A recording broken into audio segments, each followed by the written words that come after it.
ओम भास्कराय नमः। जय छठी मैया। संयमित और संतुलित व्यवहार सुखमय जीवन का आधार का है यह छठी मैया का पावन व्रत त्यौहार।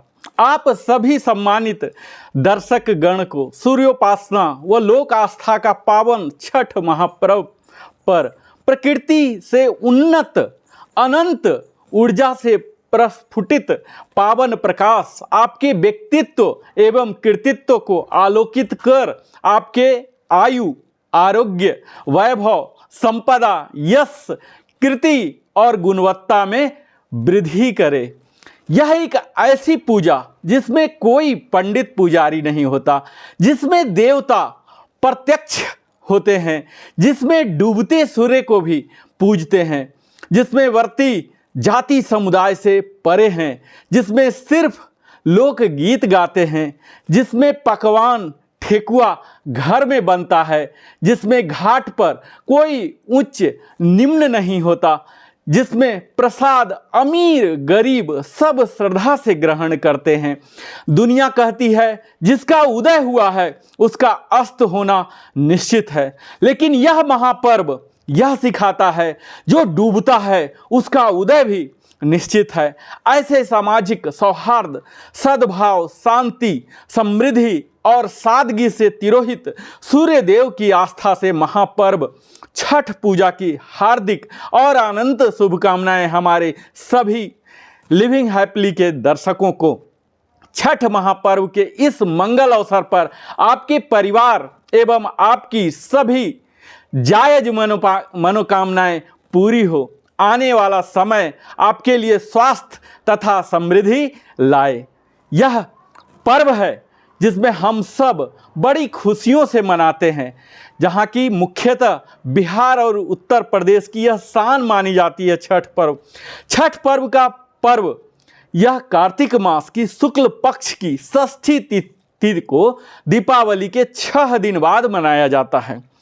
2023 में छठ के पर्व की शुरुआत यह 17 अक्टूबर से हो गई है और 20 अक्टूबर को इसका समापन होगा।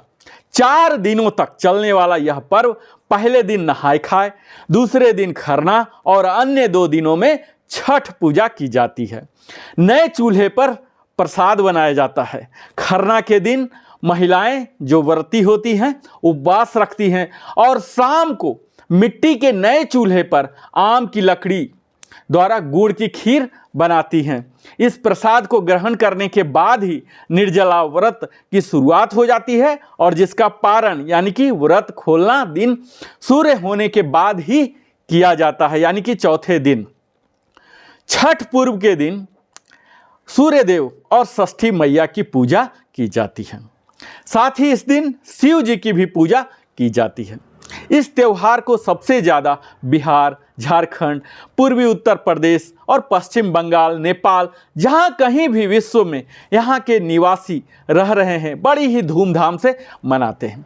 मुख्य रूप से यह पर्व जो छठ पर्व है इसकी उपासना के लिए किया जाता है, सूर्य को खुश करने के लिए किया जाता है, क्योंकि सूर्य ही अल्टीमेट सोर्स ऑफ एनर्जी हमारे माने जाते हैं, जिससे कि हमारे पूरे परिवार पर उनका आशीर्वाद बना रहे और हम पूरे वर्ष हर्ष उल्लास के साथ अपने कार्य में लगे रहें। साथ ही यह व्रत संतान से सुखद भविष्य के लिए भी किया जाता है। ऐसी मान्यता है कि छठ का व्रत करने में ही संतान को संतान की प्राप्ति होती है और सभी मनोकामनाएं पूरी हो जाती है। 4 दिन का यह त्यौहार है जिसमें साफ सफाई का खास ध्यान रखा जाता है। इस त्यौहार में गलती की रत्ती भर भी गुंजाइश नहीं होती है। इस व्रत को करने के नियम इतने कठिन हैं कि इसी वजह से इसे महापर्व और महाव्रत के नाम से संबोधित किया जाता है। चलिए आपको हम वीडियो में आगे ले जाएं, इससे बता दूं अपना परिचय। मैं Narendra Kumar, wellness consultant, entrepreneur trainer, आप सबों का लिविंग हैप्पीली में स्वागत करता हूं और आप सबों से विनम्र निवेदन करता हूं, आप हमारे चैनल को अगर पहली बार आए हैं तो अवश्य ही सब्सक्राइब करें, लाइक करें, कमेंट करें, अपने सगे संबंधियों के साथ साझा करें और कमेंट करके अपने विचारों को प्रकट करें। तो आइए हम जानते हैं कि कौन है छठी मैया। इससे जुड़ी कई कथाएं हैं, पौराणिक कथाएं हैं, दंत कथाएं हैं, सबको हम आज एक एक बार आपके समक्ष प्रस्तुत करने का प्रयास करेंगे। इसके बारे में अनेक कथा है। इसमें एक मान्यता के अनुसार छठ देवी सूर्य देव की बहन है। उन्हें ही प्रसन्न करने के लिए जीवन के महत्वपूर्ण अवयवों में से सूर्य व जल को महत्ता को मनाते हुए उन्हें साक्षी मानकर भगवान सूर्य की आराधना तथा उनका धन्यवाद करते हैं, उनकी कृतज्ञता प्रकट करते हैं। माँ गंगा, यमुना या किसी भी पवित्र नदी या पोखर तालाब के किनारे यह पूजा मूलतः की जाती है। षष्ठी माँ यानी कि छठ माता बच्चों की रक्षा करने वाली देवी है। इस व्रत को करने से संतान को दीर्घायु होने का वरदान मिलता है। मार्कंडेय पुराण की अगर माने तो इसमें उल्लेख है कि सृष्टि की अधिष्ठात्री प्रकृति देवी ने अपने आप को 6 भागों में विभाजित किया है। इनके छठे अंश को सर्वश्रेष्ठ मातृदेवी के रूप में जाना जाता है, जो ब्रह्मा की मानस पुत्री है। ये बच्चों की रक्षा करने वाली देवी हैं। कार्तिक मास के शुक्ल पक्ष को षष्ठी को देवी की पूजा की जाती है। शिशु के 6 दिनों बाद इन्हीं देवी की पूजा की जाती है। इनकी प्रार्थना से बच्चे को स्वस्थ, सफलता और दीर्घायु होने का आशीर्वाद प्राप्त होता है। पुराणों में माने तो इनकी देवी का कात्यायनी के नाम से जाना जाता है, जिनकी नवरात्रि की षष्ठी तिथि को पूजा की जाती है। अस्ताचल सूर्य से आशीष लेने का प्रचलन कथा के अनुसार प्रियव्रत नाम के एक राजा थे। उनकी पत्नी का नाम था मालिनी। दोनों को कोई संतान नहीं थी। इस बात से राजा और उनकी पत्नी बड़े ही दुखी रहते थे। उन्होंने एक दिन संतान प्राप्ति की इच्छा से महर्षि कश्यप द्वारा पुत्रेष्ठी यज्ञ कराया। इस यज्ञ के फलस्वरूप रानी गर्भवती हो गई। 9 महीने बाद संतान सुख प्राप्त करने का जब समय आया तो रानी को मरा हुआ पुत्र प्राप्त हुआ। इस बात को पता चलने पर राजा को बहुत दुख हुआ। संतान शोक में वह आत्महत्या करने का मन बना लिया। लेकिन जैसे ही राजा ने आत्महत्या करने की कोशिश की, उसके सामने एक सुंदर देवी प्रकट हुई। देवी ने राजा को कहा, मैं षष्ठी देवी हूँ, मैं लोगों को पुत्र का सौभाग्य प्रदान करती हूँ। इसके अलावे जो सच्चे भाव से मेरी पूजा करता है, उसके सभी प्रकार के मनोरथ को पूर्ण मैं करती हूँ।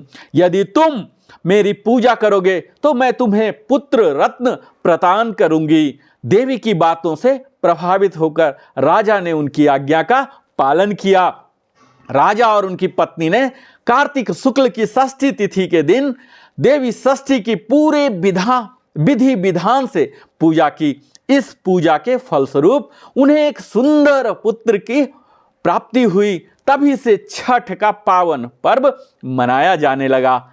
छठ व्रत के संदर्भ में एक अन्य कथा के अनुसार महाभारत में देखेंगे, जब पांडव अपना सारा राजपाट जुए में हार गए थे, तब द्रौपदी ने छठ व्रत रखा। इस व्रत के प्रभाव से माना जाता है कि उनकी सारी मनोकामनाएं पूरी हुई तथा पांडवों को राजपाट वापस मिल गया। इसे सभी धर्मों के लोग मनाते हैं। खासकर बिहार में मुस्लिम भी इसे मनाते हैं, ऐसा पाया गया है। बिहार और उत्तर प्रदेश में इस पर्व को शान के नाम से जाना जाता है। दुनिया का यह एकमात्र इकलौता ऐसा पर्व है जिसकी महत्ता दिन व दिन बढ़ती जा रही है। आज ये पर्व हिंदुस्तान में ही नहीं बल्कि मलेशिया के अलावे इंग्लैंड, अमेरिका और जहां कहीं भी हमारे भारतीय बंधु हैं, वहां बड़े धूमधाम से मनाते हैं। अब मैं बात करूं कि यह छठ पूजा क्यों जरूरी है। मित्रों, हम सब जानते हैं कि हमारी परंपराएं नहीं बदलती, उसमें सुधार होता है। हमारी संस्कृति नहीं बदलती, उसमें सुधार होता। हमारे आचरण में भी सुधार की जरूरत है, हमारे विचारों में भी जरूरत है सुधार की। जैसे आज प्रकृति के हर कुछ परिवर्तित हो रहे हैं, सुधार हो रहे हैं, इसी तरह से हमारे विचारों में भी सुधार की आवश्यकता है। आप छठ पर्व में सिर्फ शुद्ध और पवित्र और ताजे फल ही चढ़ाते हैं। यह हमें संदेश देता है कि हमारी विचार भी पवित्र होने चाहिए, ताजा होना चाहिए। हमें लर्निंग, अनलर्निंग और रीलर्निंग, ये तीनों विधा मालूम होनी चाहिए। यही संदेश छठ पर्व देता है। और अगर इसकी तुष्टीकरण की बात की जाए, कई लोग जो अलग प्रदेश के हैं, जो छठ व्रत के बारे में नहीं जानते हैं, उन्हें मैं बता दूं कि छठ पर्व हम क्यों मनाते हैं। यानी कि कई हमारे घर के भी बच्चे हैं जो नहीं जानते हैं, उनके लिए तुष्टीकरण, जस्टिफिकेशन मैं बता दूं कि यह धर्म के लिए नहीं, अपितु हम सब उस जड़ से जुड़े रहें, उस परंपरा से जुड़ी रहे, उस संस्कृति से जुड़े रहें जहां से हमारी उत्पत्ति हुई है, जहां से हम उठे हैं, ऊपर उठे हैं। अपनी परंपरा, सभ्यता, संस्कृति, परिवार से धीरे धीरे आज हम रोजी रोटी के लिए, आजीविका के लिए, व्यापार के लिए दूर हो रहे हैं, उससे नजदीक बने रहें। इस चीज का संदेश यह छठ पर्व देता है। और खासकर उन पुत्र के लिए, उन पुत्री के लिए जो कि एक बहाना ढूंढते हैं छठ में जाने के लिए। आप देख पा रहे होंगे कि फ्लाइट में टिकट नहीं मिल रही है। भारत सरकार ने करीब 2000 से ज़्यादा स्पेशल ट्रेन चलाई है, पर फिर भी यह भीड़ नियंत्रण होने का नाम नहीं ले रहा, क्योंकि यह एक शुभ अवसर है उन पुत्रों के लिए, पुत्रियों के लिए जो कि अपने माता पिता, भाइयों, संबंधियों, बाकी सबसे भी मिल पाते हैं। तो यह एक भाईचारा बढ़ाने का भी एक माध्यम होता है।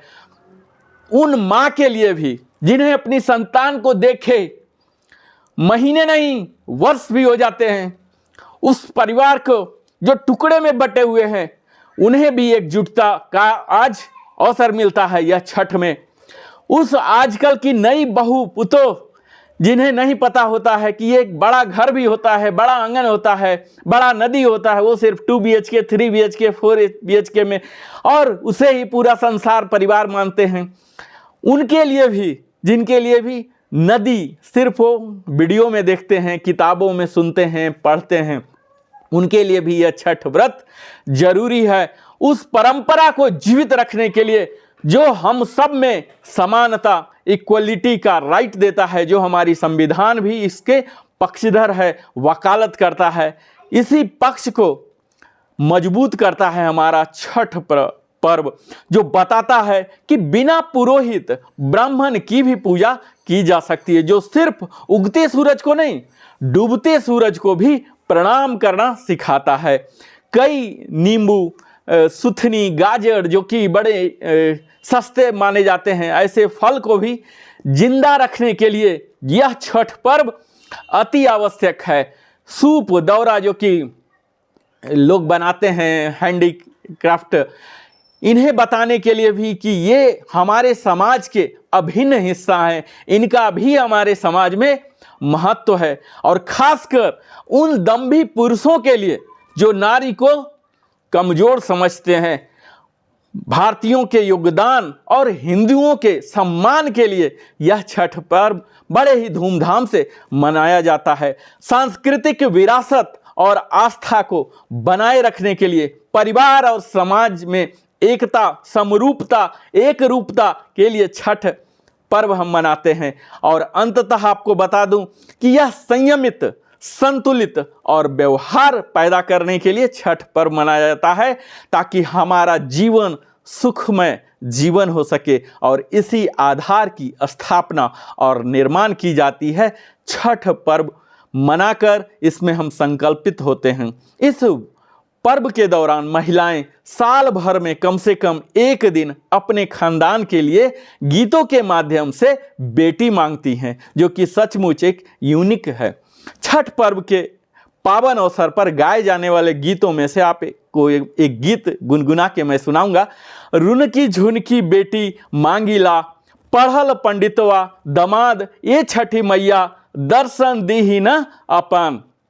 इसका मतलब यह है कि हमें घर में सिमटी सकुचाई रहने वाली बेटी नहीं चाहिए, बल्कि हमें एक ऐसी बेटी चाहिए जिनके कदमों की आवाज़ से सब कुछ गूंजता रहे।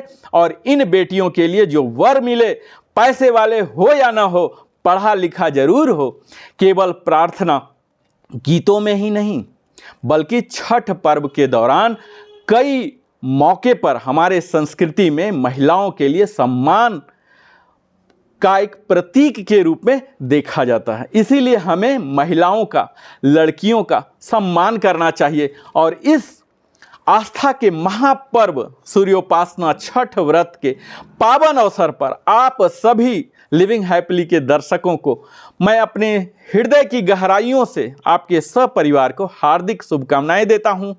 छठी मैया आप सभी को सदैव कल्याण करें।